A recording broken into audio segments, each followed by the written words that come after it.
Hi, I've recorded this video to make it more accessible to neurodiverse people, especially those with autism, who have different learning styles to the written word, or who have slight impairments or cognitive impairments, which make it impossible for things to settle in when reading from a screen.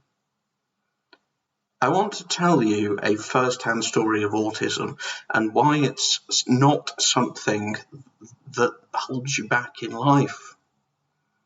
I'll start with the difficulties that it has presented in my life, because I'm not someone who believes that people with autism don't suffer as a consequence of living in a neurotypical world.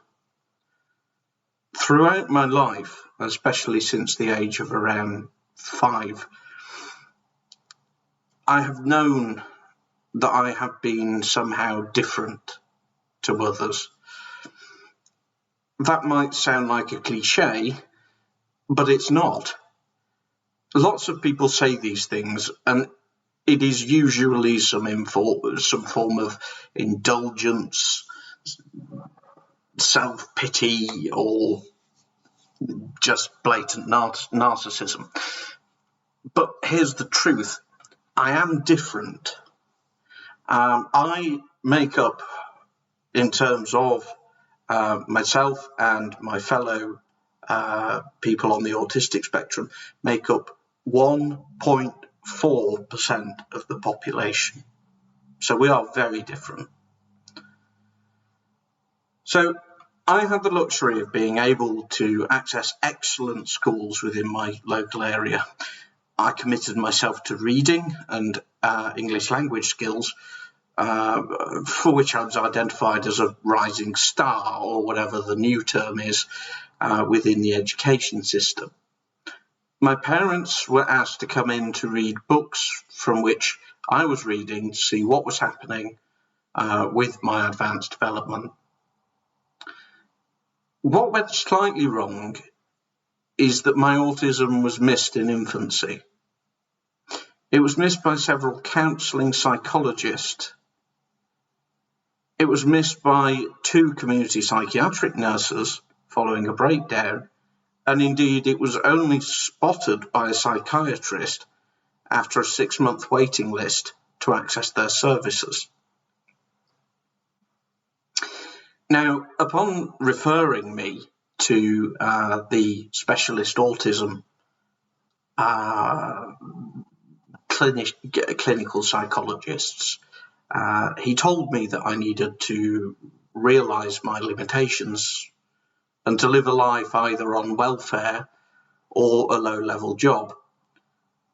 Now, I'll refrain from swearing here, but something inside of me, given the fact that I had been signed off work due to an anxiety state not otherwise specified and work-related stress, and knowing that it was the job that I was in, I very nearly did use the 2 words to advise him to go and procreate in another area. But I didn't. Instead, I ignored it, and I confided within my best friend to see whether he agreed with the suspicion that I might be autistic.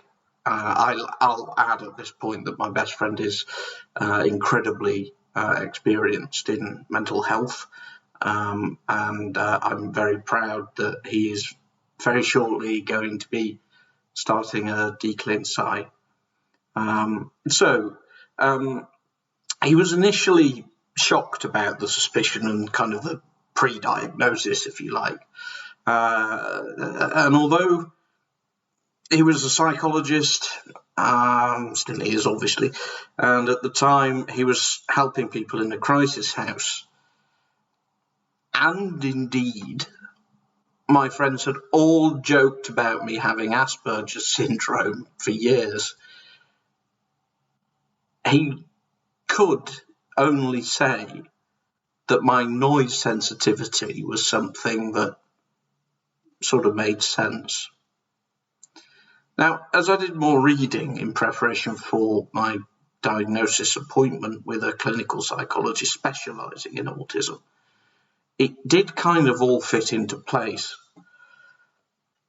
My obsessive nature over specific subjects and ignorance of those that I couldn't be bothered with fit in.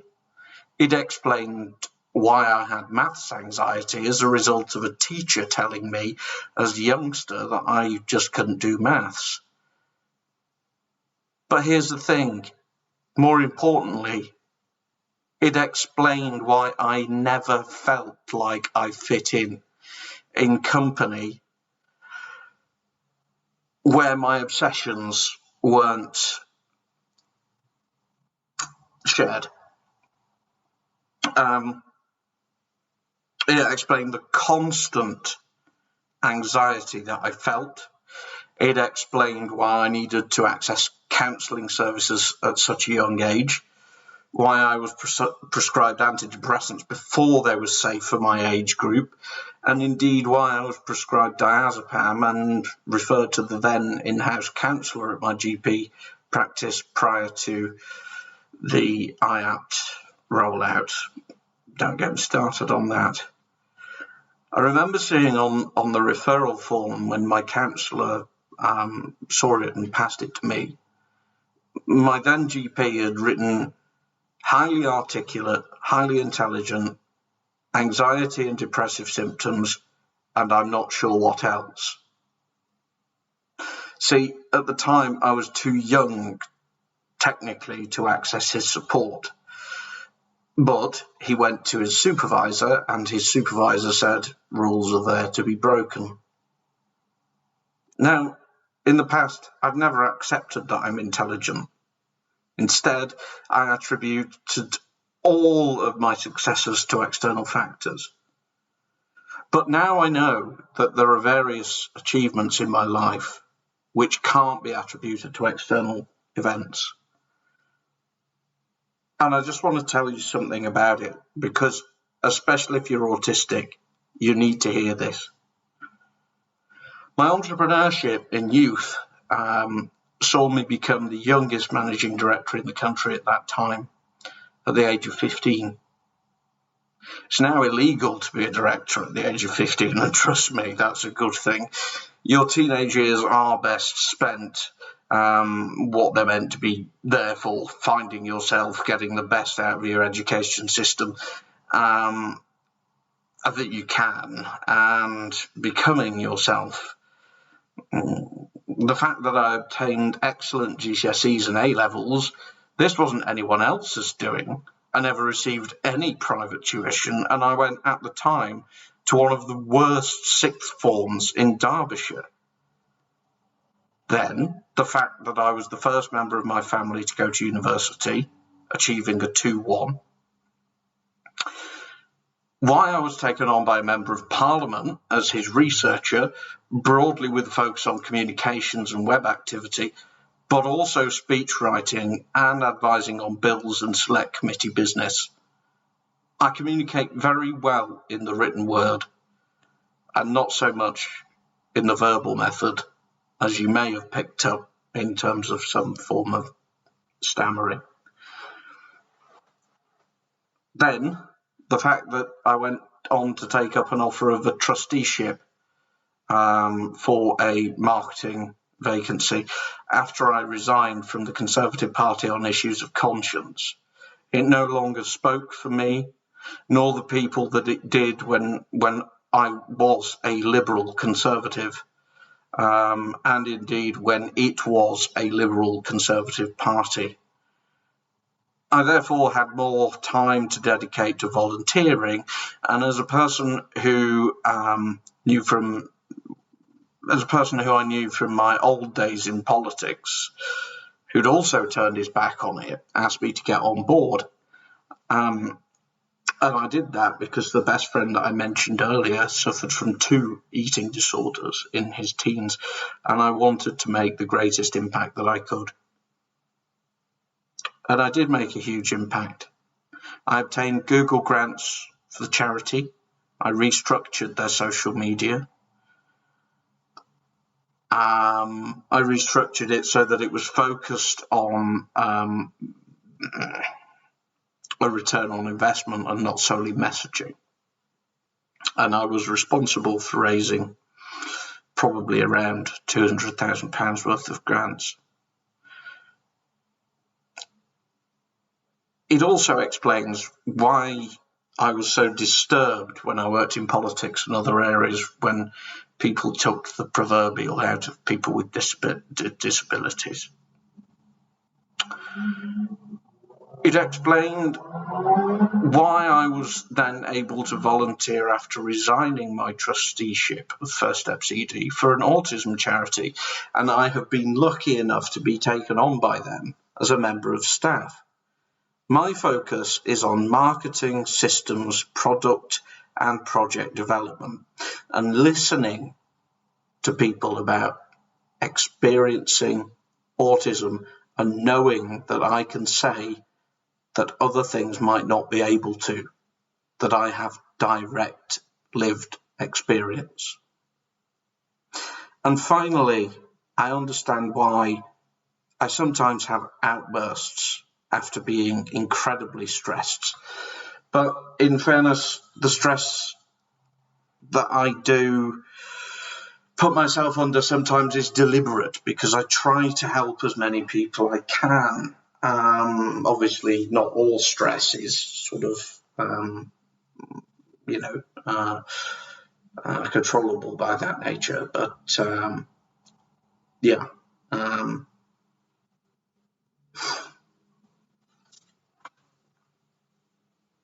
So, despite the foot-in-mouth moments, despite the sometimes absence of being able to read people's,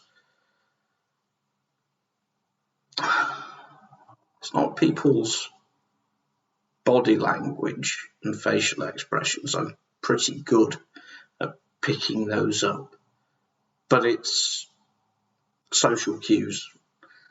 I think sometimes I don't understand when somebody's getting bored. It explains a lot. But I don't view autism as a weakness. I view it as a strength. It's one that's taken me a while to come to terms with and accept that. And indeed one that I engaged in maladaptive coping strategies that I won't name at this point, to try to control the associated comorbidities of anxiety and depression. So if you're still listening to this or reading it, I want you to understand that you are not special in a patronising way. Look at Silicon Valley. The average rate of diagnoses for autism is 1.4%. In Silicon Valley, it jumps to over 2%. We're innovators. Things come to us in a way that others just will never be able to see. It comes to us in an intuitive way. It comes to us on a practical way, in terms of some mathematicians with autism actually have a physical ability to see and to calculate in terms of their minds, see numbers associated with buildings, for example. Programmers are one particular example of fantastic minds in this. So here's the thing. We are the people who invented the computer. We're the people who invented the internet. We are the people who invented the iPhone. We are the people who gave the gift of electricity, the light bulb, and so many other inventions that make humanity what it is today. So please, never, ever let anyone beat you down because you're autistic. With love, Liam.